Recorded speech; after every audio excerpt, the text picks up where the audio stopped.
twice as great as those who don't have COVID.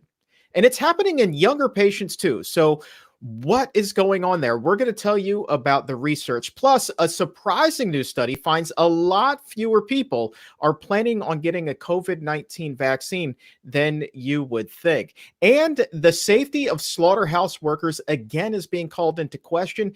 Despite new safety measures being put in place, the number of cases among these workers is surging. So we're going to explore that. Plus, Dr. Neil Barnard is here with a look at the increased risk dementia patients are facing with COVID-19. Could the connection there offer a clue?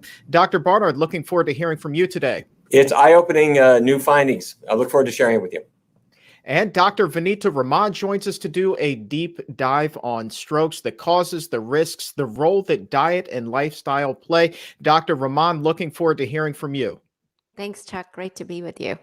And we're also going to be opening up the doctor's mailbag. So if you have a question for Dr. Barnard related to diet, related to nutrition, related to strokes, go ahead right now and post that in the comment section. We will be choosing one question to answer at the end of the show. But let's get things started right now with a check on headlines and 5 things that you need to know for Wednesday, May 27th, 2020. Coming off of an extended holiday weekend, the number of reported deaths related to COVID-19 is down. With just 620 deaths reported on Tuesday, officials have been slow, though, to report new cases coming off of weekends. The number of deaths continues to hover around 99,000 in the U.S., representing more than a quarter of all deaths globally. Only about half of Americans say they will get vaccinated for the coronavirus once such a vaccine becomes available. Those are the findings of a new Associated Press NORC Center poll. 30% of respondents also say they're unsure about getting vaccinated, while 20% say firmly they will not. However, the older a person is, the more likely they are to become vaccinated. Nearly 70% of those 70 or older say they will get vaccinated, and only 20% of Americans, meanwhile, believe that a vaccine will be available this year, despite a vow from federal officials that one will be available. And strokes appear to be one of the more rare side effects of COVID-19, but researchers say when they do occur, the effects can be devastating, and they appear to be happening more frequently in younger patients. A study published in the journal Stroke finds the average score for the stroke of a COVID-19 patient compared to one who does not have COVID-19, the severity is more than twice as great among COVID patients. And a COVID-19 patient also with a stroke nearly 7 times more likely to die. Puzzlingly, though, the COVID patients were less likely to have a history of high blood pressure, and the cause of strokes is not yet clear, but researchers say the majority of patients did experience abnormal blood clotting. Meanwhile, another study finds COVID-19 patients in the U.S. stay in the hospital longer than non-COVID patients and in other countries. And also, they're more likely to be admitted into intensive care. An analysis of nearly 1,300 Kaiser Permanente members finds 42% of those admitted to the hospital for COVID-19 were in fact placed in intensive care. That's compared to just 30% of patients in China. The stay was also nearly 11 days for those who survived in the U.S., with more than 1 out of 4 staying for 16 days or longer. And finally, despite new safety measures being put in place, meat processing plants continue to be a hotbed of activity for the coronavirus. Over the course of the last month, the number of cases among Tyson food employees has skyrocketed from just 1,600 to more than 7,000, according to the Washington Post.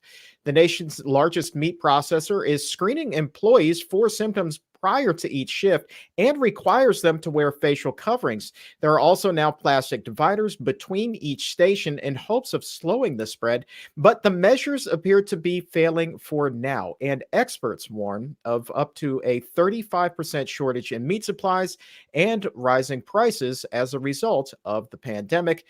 Meanwhile, dozens of workers have died from COVID-19. Time now to welcome Dr. Barnard to the show. And Dr. Barnard, before we talk more about the epidemic in meat processing factories, I want to mention that today's show is brought to you by the Gregory J. Ryder Memorial Fund, supporting organizations just like the Physicians Committee that carry on Greg's love for animals by promoting plant-based health and working to end animal abuse. And Dr. Barnard, I know Allison Mahoney. You know Allison very well. She is Greg's wife, the founder of the Ryder Fund. And Allison has really just been working tirelessly to get animals off of our plates and to keep all of us healthy. And she deserves a huge round of applause, huge appreciation from all of us for everything that she has done in so many ways, not the least of which is supporting this program and our efforts to get the word out. So thank you so much, Allison. And you can visit the Gregory J. Ryder Memorial Fund online at gregoryryderfund.org. That's Gregory Ryder, R-E-I-T-E-R fund.org. And right there on their homepage, Allison has some fun pictures of herself volunteering on Poplar Spring Animal Sanctuary right here in the Washington, D.C. area. And I must say that is one cute pig that she is standing next to. I mean, he's a little bit dirty, but I would still go up and I would say hi to him without fail. I mean, just so cute. And the story there, Dr. Barnard, with this pig, it was a pig by the name of Irwin. Now, he was originally bred for meat, but he was spared. His mom just didn't want to take care of him, so he was spared. And so a lot of people, though, not being spared at this moment are the workers in these meat processing plants. You hear about these new safety measures that are placed, and we saw the temporary shutdowns of a number of these factories. And now they're coming back online, but so many of these workers are still becoming infected. And a number of them, Dr. Barnard, are even saying, hey, I'm not even going to bother coming back to work because the risk is so great. Yeah, Chuck, let me show you the latest figures here. Can you see this? This is as of yesterday. Yep. When you look at the workers, and this is just the slaughterhouse workers, only in the United States, we have almost 18,000 of them have now tested positive for COVID-19, and 67 of them are dead as a result. Keep in mind that what this also means is that many people are asymptomatic. They don't have any symptoms. They haven't even necessarily been tested. But about 35% of people who get the virus are asymptomatic, and they may be working at these very same plants. What does this mean? This means that people who are working there are breathing out the virus. It's settling on the meat. It's being shipped out. Not a pretty picture. What has surprised us really, though, is among the inspectors. These are U.S. government employees. They work for the Food Safety and Inspection Service of the USDA.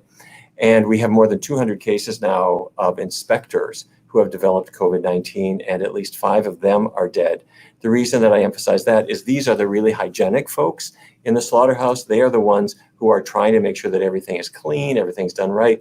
But if even some of them are infected and dying, it really shows what a unhygienic environment it really is. What I would really have to say is it would encourage everybody to, if this had been your dinner, let's take a clue and just not be consuming that. Don't bring that into your kitchen.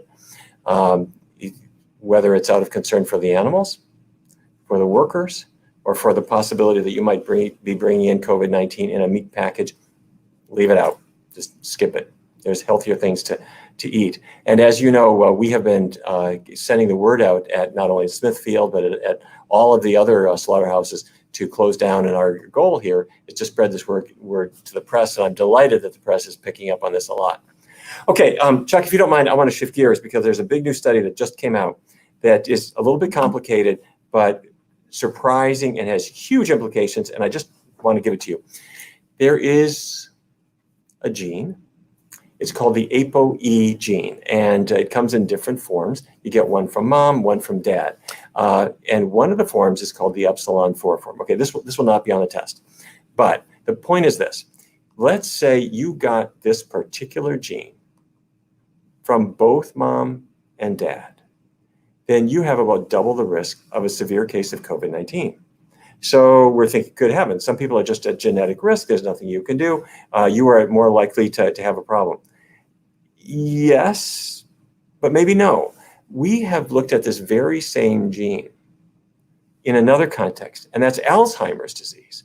And it turns out that if you got the gene from one parent, you had 3 times the risk of Alzheimer's. If you got it from both parents, you had 10 to 15 times the risk of developing Alzheimer's.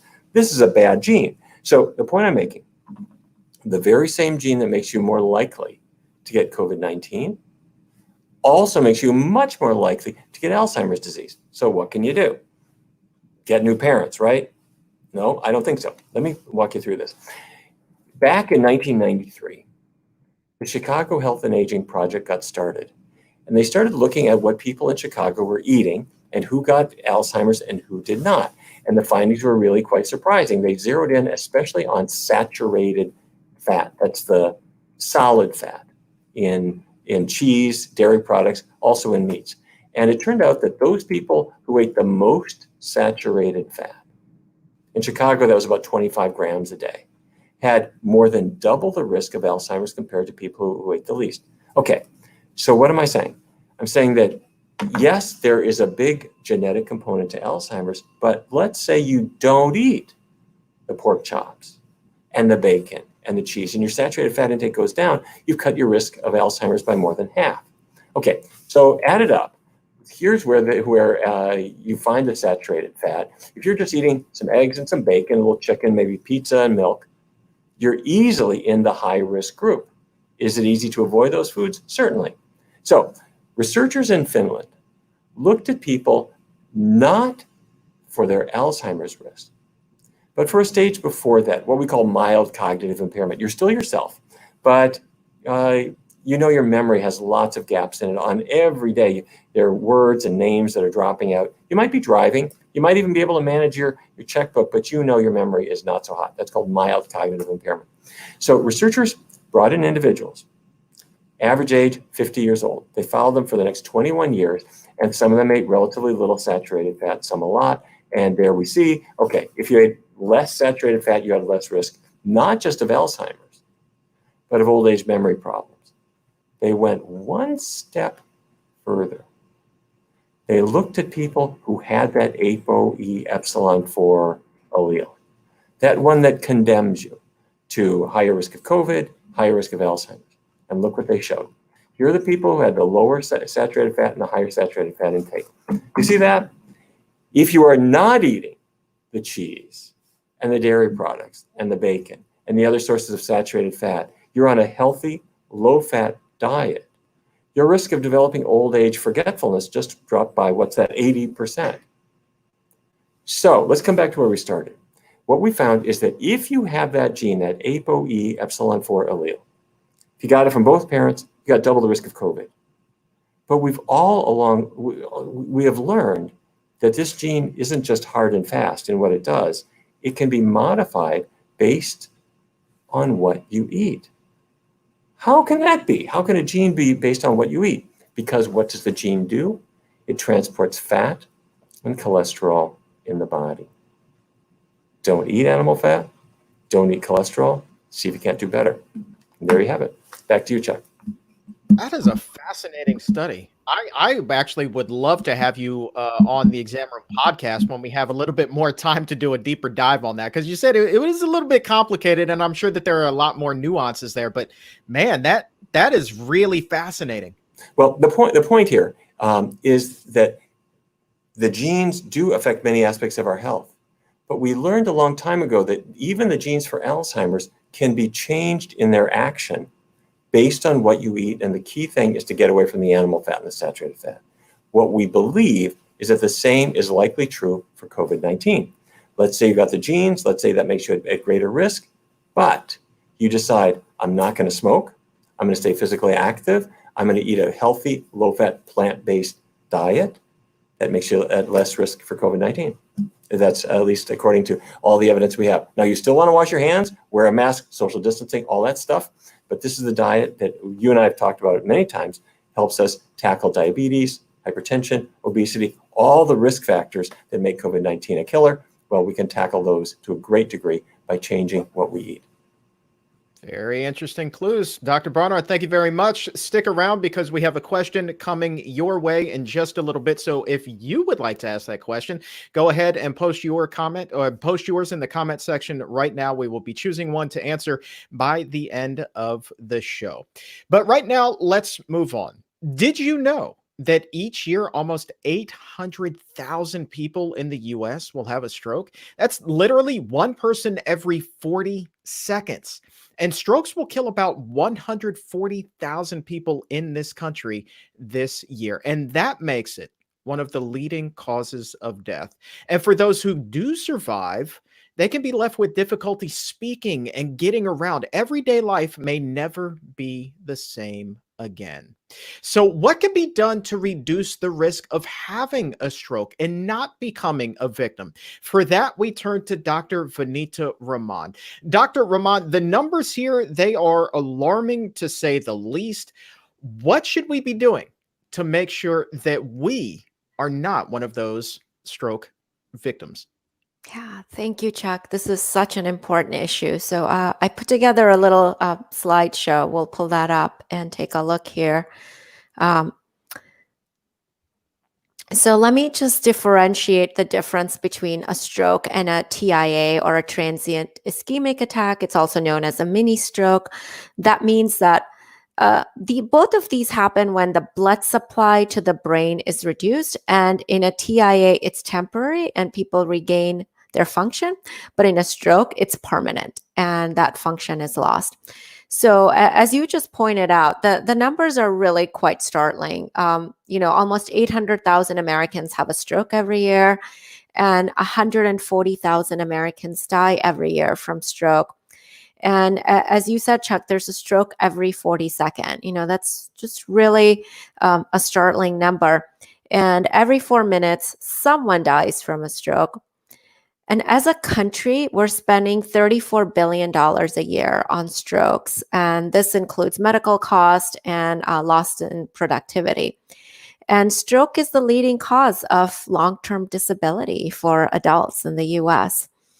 So let's look at how stroke affects different populations differently. We've heard a lot that COVID-19 is more severe in Blacks. Well, we see the same thing with strokes, where the risk of the first stroke is nearly twice as high for Blacks as it is for whites.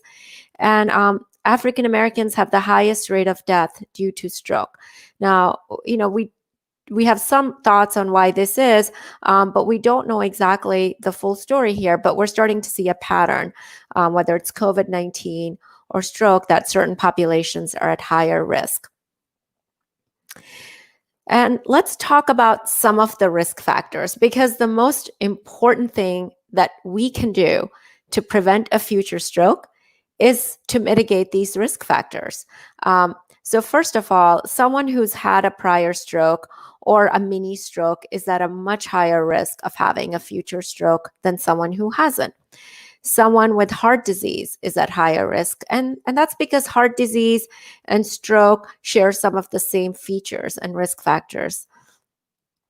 And then pre-existing conditions like high blood pressure, diabetes, these are all risk factors for stroke. As a sickle cell anemia, this condition leads to impaired blood flow, which can lead to stroke. So the most important thing is to really start tackling each of these conditions the best that we can. And I wanted to share this interesting research study with our listeners today. This study speaks to the power of nutrition in preventing a stroke or cardiovascular disease or death. This was a study done from Spain. It's called a Predimed study. It's basically a study looking at how to prevent cardiovascular disease in people who've never had it before. But it was done in people who were at risk or at high risk for having cardiovascular disease. So it ran for about 6 years. Participants were followed for 5 years, and none of them had any known cardiovascular disease, but they were at higher risk because of their age or other pre-existing conditions. And they were assigned various diets, either a standard Mediterranean diet with extra virgin olive oil, or a Mediterranean diet with nuts, or a low-fat diet.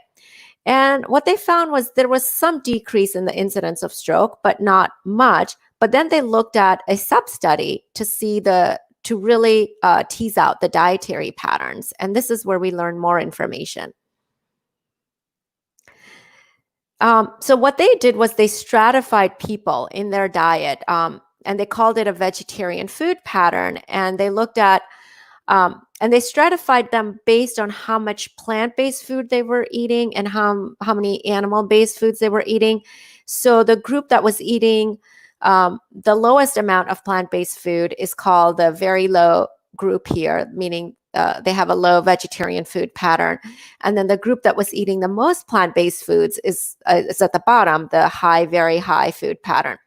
And what then they looked at was the mortality of this group. And as we can see, the mortality really decreases. So the very low food pattern group is serving as the reference. Their mortality rate is 1 for reference. And then we can see it reduces by almost 30% as they add more plant-based foods.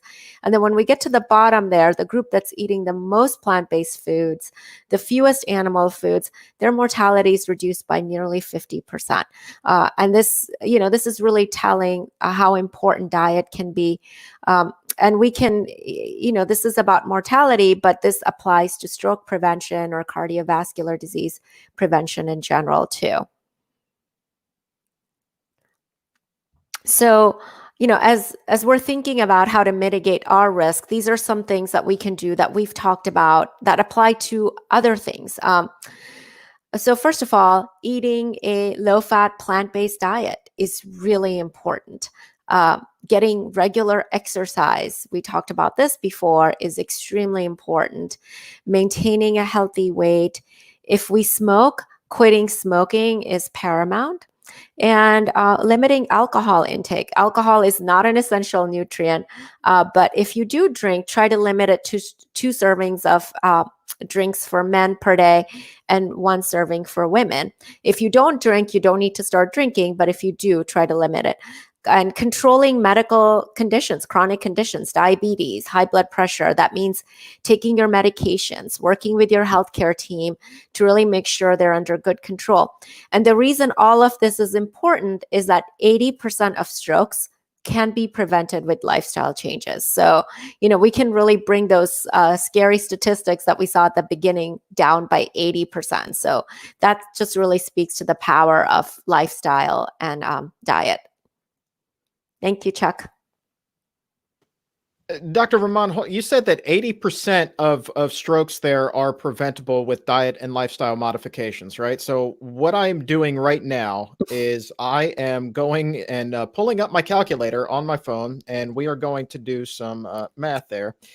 And so that means of the 140,000 strokes that occur in the U.S. every year,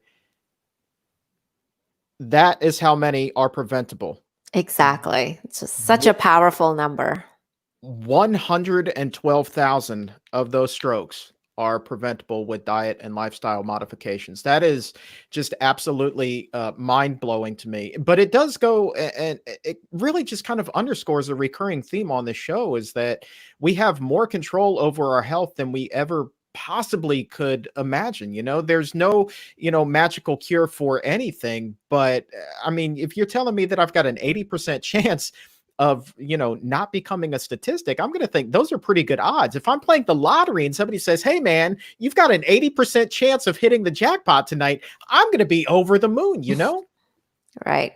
And what's really interesting is not only will these lifestyle changes prevent 80% of those strokes, they will prevent heart attacks, they'll prevent cancer. So all these comorbidities, all these chronic conditions have the same risk factors. So prevention is the same for most of them.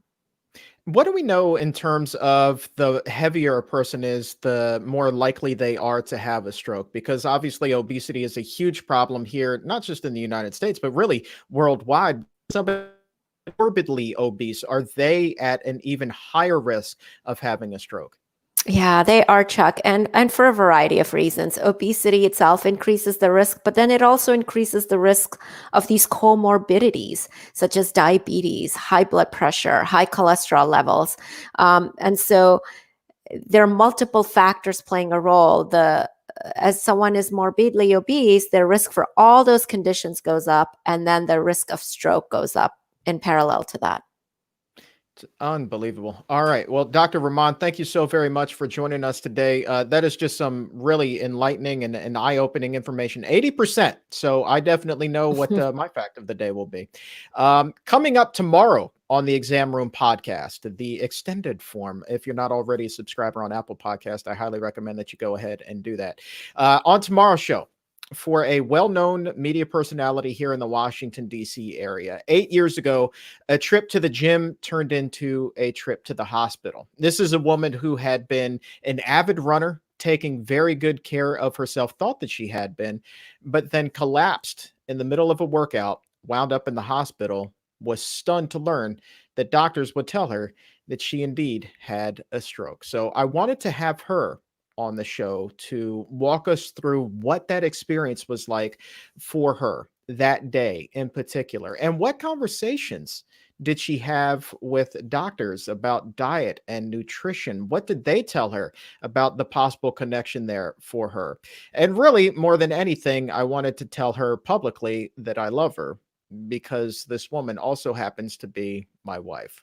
So just a few months after she had this stroke, she and I began dating, and a few years after that, we became married. So a stroke is a very near and dear topic to my heart, as it is for so many people out there as well. We just heard 140,000 people will lose their life every year. It's just, and 80% of it is preventable. It's just mind blowing to me. So, Julie Wright, tomorrow on the show, the Exam Room podcast. Go ahead and subscribe right now. We're going to do a deeper dive on strokes as well. So, head over to Apple Podcast or Spotify or Stitcher, really, wherever shows are available. Go ahead and hit that subscribe button. And tomorrow at 3 a.m. Eastern, that Exam Room podcast, brought to you by the Physicians Committee, will be released. Time now to open up the doctor's mailbag and answer one of your questions on the air. And for that, we welcome Dr. Barnard back to the show. A lot of good ones came in today, as always, but let's go ahead and answer this question, Dr. Barnard, from Patty, because I think this will help out a lot of people as they begin the process of transitioning to a healthier diet. Patty writes, for someone new to the program, what is the best way to lose weight while eating a plant-based diet besides just staying away from nuts? Okay, well, that's a great question. I have to say that's maybe issue number one for so many people as they want to get their weight down, and what can they do? Let's just walk through the basics really quickly. Getting away from animal products, that's number one. That's really important to emphasize because there are all kinds of fad diets out there, but getting away from animal products is the most reliable way to keep weight off for the long run. When people do that, two things happen. Because now you're eating vegetables and fruits and whole grains and beans, foods that have fiber in them, and fiber doesn't have calories effectively, but it fills you up, your calorie intake naturally falls. So even if you're overdoing it a little bit, you're less likely to really take in more calories compared to an omnivore. But the second thing is that a plant-based diet ramps up your metabolism after meals. Not a lot, but just a little bit, so that you're not only taking in fewer calories, but you're burning them off more. Okay, so that's job one, get away from animal products. Number two, keep away from oily foods. And you mentioned one, and that's nuts. A little bit of nuts, you could say they're healthy. The problem with them is that, well, two problems. They're super high in fat, and they are kind of addicting, particularly when they are roasted up and salted up and so forth. You know what I'm talking about. So if you are having nuts, maybe about an ounce a day max, and an ounce is the amount that goes into your hand. Pour the nuts in your hand. If they hit your fingers, that's more than an ounce. And then crumble them up. Don't eat them. Crumble them up and put them on your salad or on your oatmeal or something like that. So you're not using nuts as a food group. That'll help. But nuts are not the only food that's pretty calorie packed. Guacamole, any avocado product, yes, I'm sorry to say they are delicious, super fattening, and anything with added oils. Now we're talking about processed foods. Look at the label on a frozen pizza. If it's got more than about 3 grams of fat per serving, you're gonna discover that it interferes with weight loss. If it's got 3 or less, it's gonna be a good friend. Now I haven't mentioned sugar here at all because sugar is not the main reason that people gain weight, but sugar and sugary sodas and things are not health food, even if they're called Dr. Pepper. So getting away from sugar is a good thing to do, particularly the sugar fat mixtures. It's a good thing. And a couple of things unrelated to what you actually eat. May sound a little surprising. Go to sleep. A couple of reasons for that. One is when you're unconscious, you can't go and eat ice cream. But the other reason for going to sleep is if you're well rested, you are more likely to stay on the straight and narrow path today. But if yesterday you had a rotten night's sleep, then you're going to eat anything just to get through the day. And finally, what about exercise? Exercise has been really quite disappointing when it comes to weight loss. It's not a huge calorie burner. And if that surprises you, get on the treadmill and run flat out for a mile, and then press the little button that tells you how many calories you burned. It's about 100. Run 2 miles, that's 200. Now, go to the refrigerator and take out a bottle of soda and see how many calories are in that.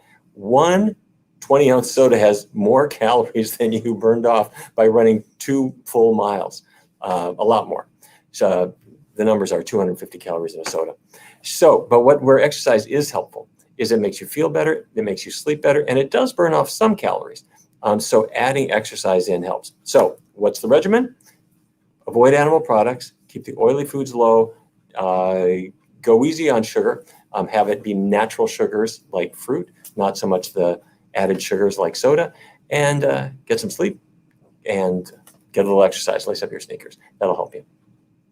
Yeah, and I think that that's really such an important thing. Is I remember being overweight, and really the stumbling block, just like right out of the gate, always was like, oh gosh, I want to lose weight, but that means I have to go get another gym membership. And I would go for a couple of weeks, like so many people, and then just say, forget it.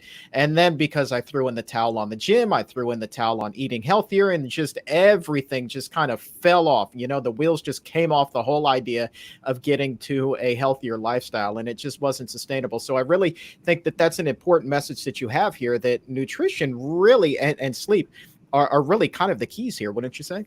Yeah, that's right. And I don't mean to say anything negative about exercise. Exercise is great. I do it. Everybody should do it. Getting the blood circulating in your body is great, and it will burn some calories. But there are lots of folks who figure, just had my double bacon cheeseburger, I can burn all that off.